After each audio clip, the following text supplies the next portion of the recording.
പല്ലേക്കണോ?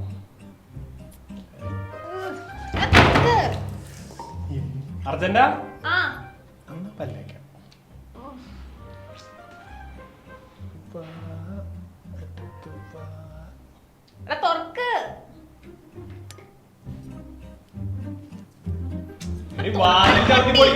വാടക വീടാ.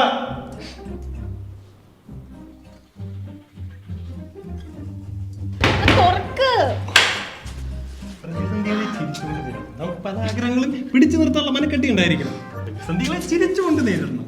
നിനക്ക് പിള്ളേനേക്കാളും വലിയ ബുദ്ധിമുട്ടായിരുന്നു എനിക്ക് പേപ്പർ സപ്ലൈ സമയത്ത് ബുദ്ധിമുട്ട്. അതാ പറഞ്ഞ പ്രതിസന്ധികൾ ചിരിച്ചുകൊണ്ട് നേരിടണം. നിന്റെ മുഖത്ത് കുറച്ച് ചിരിയുടെ പുറമെ ചിരിക്കാൻ ശ്രമിക്കും. നമ്മുടെ ജീവിതം എങ്ങോട്ട് മാറാൻ?